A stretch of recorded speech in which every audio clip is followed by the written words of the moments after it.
Hey, what up guys? How you doing? It is Lasty here. Welcome today to a new episode of the FIFA 19 Ultimate Team Road to Glory. It is Sunday and today is episode number 251.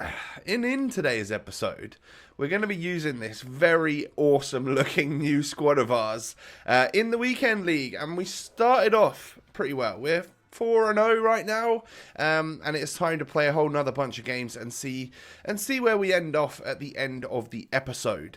So that's exactly what we need to go and do. If you do enjoy, do me a massive favor, hit that thumbs up button. I'll be very, very happy if I see like 2,000 likes on this video. That's your challenge. Hit that thumbs up. Let's get into it. First game of the day, should I say? Not first episode. And we come up against a very average weekend league team. Yeah, he's got Tots, Madison. Yeah, he's got Aguero and Hazard.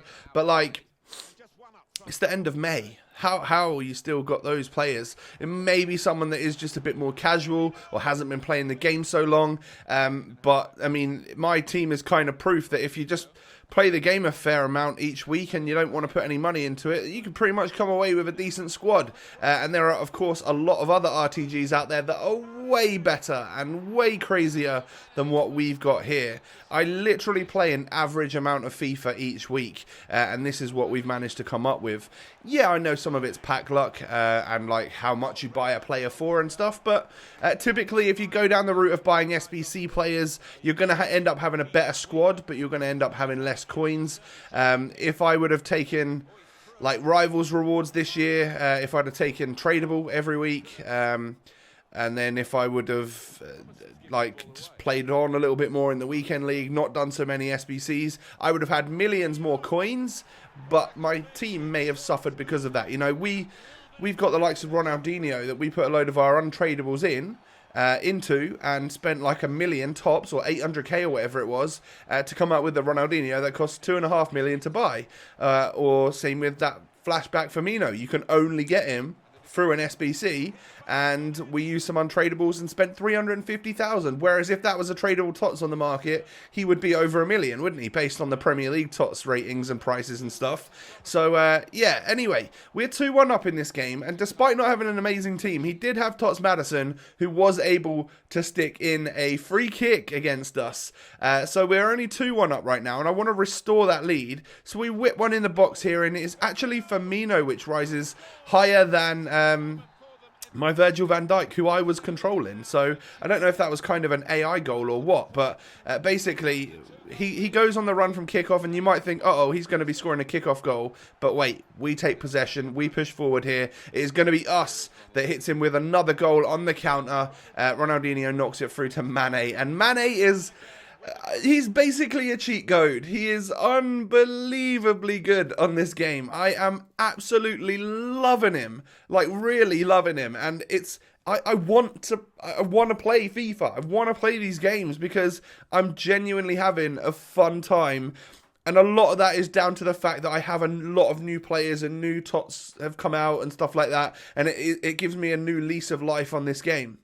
Next opponent has got red Alisson, but also a red Tots Aguero, so he got fairly lucky in his rewards.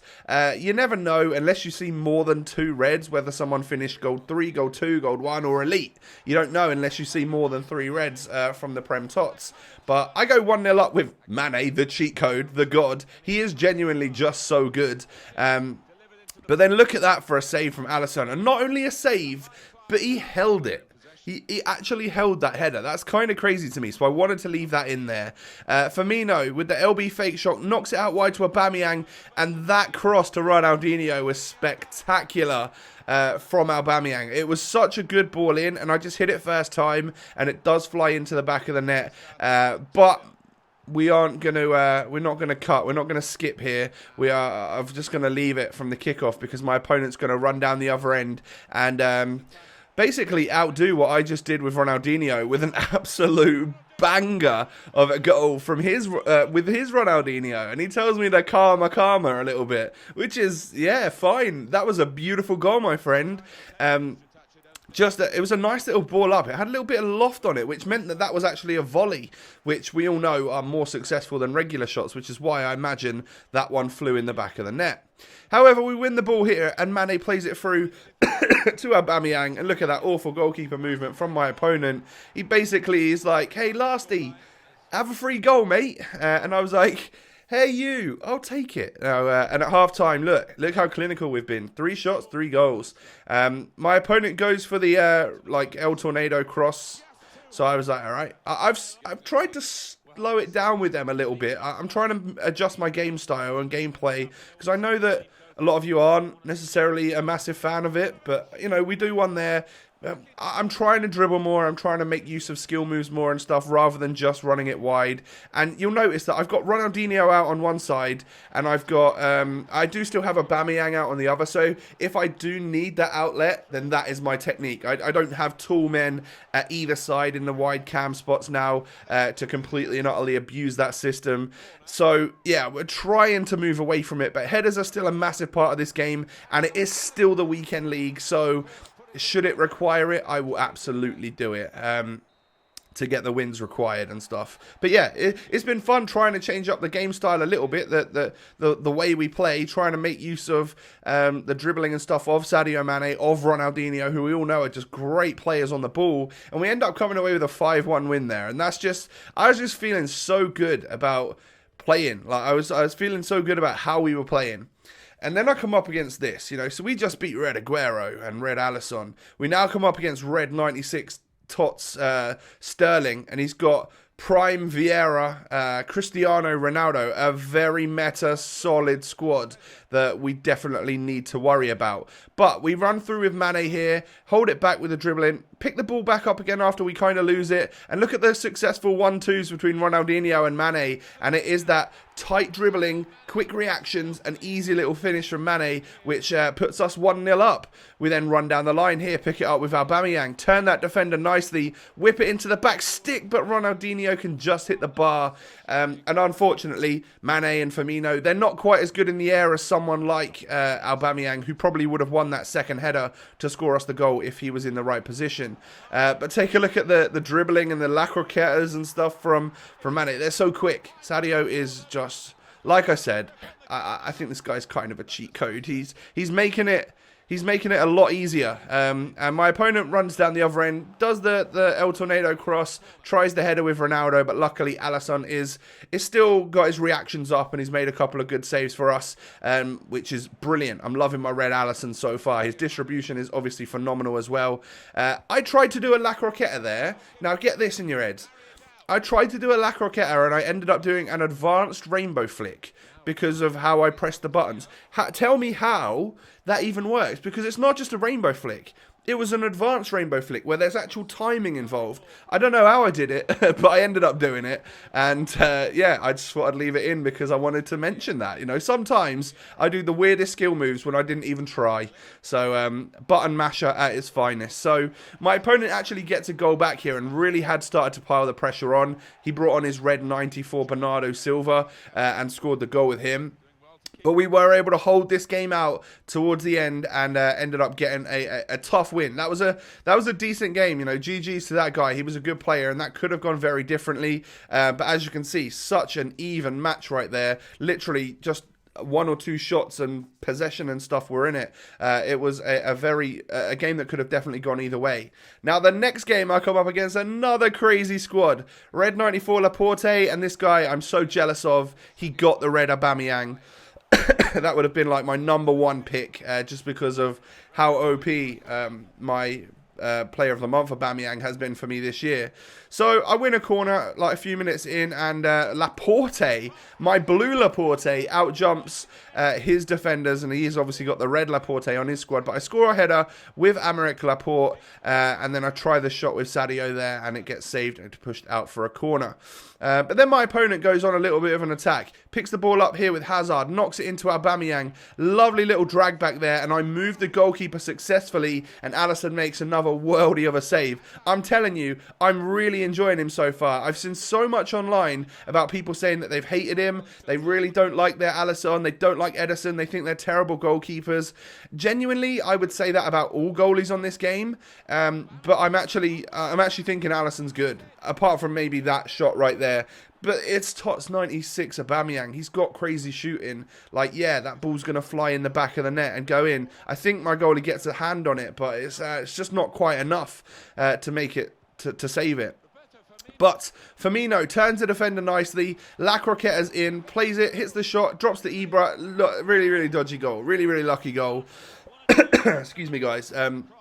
Yeah, it is what it is. Like, I just got a very fortunate goal right there. And then this was a tough game. I felt like it could have gone sour, could have gone in a really bad direction. And, yeah, we ended up resorting to hitting one of the old famous crosses and heading it in with Zlatan Ibrahimovic, who has single-handedly kind of changed this game for us. So my opponent then just kind of went full-on barrage of effort to try and get back in this game, and it kind of ends up like opening up things in the end. You know, we hit the bar there right at the very end with Mane. For that last 5 minutes, I was just holding the ball in the final third, trying to pass it around, keep possession, not let him go on that attack to get a goal back, which could obviously be very dangerous. But then obviously when you open up a proper attack, you should probably take the shot, because, you know, just staying 3-1 up is boring, and if I could have scored the fourth to go 4-1 up, that would have been even better. But I would say I had the upper hand in that match, and I deserved the win. And we're up to 8-0 right now, playing some decent FIFA with a very good team. And then look at this. That right there is a monster squad. He has not only got Totti, Van Dijk, a whole load of Prem Tots players, but he's got Prime Eusebio. He's got a Prime R9. It was a dangerous squad that I would almost always lose against. But I was kind of feeling myself in this game today. And we were playing good football, and I was making opportunities. It didn't feel like our squads were that far apart, which is brilliant. It means that we've obviously got a very good team. And a nice skill move and a lovely shot from Ronaldinho actually puts us 1-0 up, 27 minutes on the clock. So we then go for another one, but De Gea, absolutely like a worldie of a save. There was enough power on that one. It probably could have gone in the back of the net, but just a good save in general. Now, I feel like we've had more opportunities in the first half, but my opponent was a little bit heavier on possession. He was holding the ball well, trying to slowly build up his chances, and what a goal that is. Like, yeah, it's a kickoff goal. It's literally come off of him taking kickoff in the second half. But the build-up play, the way that attempt actually panned out with the first time passing, I can't do much about it, but obviously it's just a great, great goal. Now, I end up scoring a cross header with Sadio Mane, 69 minutes on the clock, and that was basically the difference in this game. Sometimes against those awesome opponents, you just have to do what you got to do to get the win. And we ended up getting it. And I'm so happy that we ended up beating that guy. I deserved it. You could see that I had way more attempts and stuff on goal and genuinely had a better game. But we're 9-0 right now. Playing really good. I thought I'd stop there because I wanted to like get, you know, this week I said to myself that I was happy to just go up to like 14 to gold 3 because I like a lot of the players in the Liga NOS as well as the Bundesliga, so I don't necessarily want to get just Bundesliga players. I'd happily love to get like a Eder Militao, so I don't really mind what the Reds are. I only wanted to guarantee myself 2 Prem players because we use a Prem team, so I might just go to gold 3. It depends. Of course, if we're 14-0, I'll probably push up further, but I imagine we'll lose in the next couple of games. It normally happens like that if we do get this far. But yeah, I'll keep pushing. I'm loving the team right now. It feels weird that a 90 rated Aubameyang and a 90 rated Aurier are kind of like my weak links at the moment. That's crazy, isn't it? It just shows you where we're at in the year and who are the good players and stuff. So we don't really have the coins. I thought about maybe buying Doherty at right wing back rather than having Aurier, but it was like a 50-50 vote, and I like Aurier, so I don't think think I'll change that. It's like, if it ain't broke, don't fix it. And then Aubameyang, he's great for the first half. He might not be doing as much anymore because everyone else in our attack is crazy. Like I said, Sadio Mane, team of the season, 96 rated, is genuinely just so broken, so good. I'm loving him. He is literally a cheat code, and I've said it a few times in this episode. Guys, do me a massive favor, hit that thumbs up button. Don't forget to subscribe to the channel if you're new. Follow me on social media. The Twitter and the Instagram have been going off lately, so thank you very much for that. Most importantly, have a lovely Sunday, everyone. Enjoy your day, and I'll catch you next time. Peace.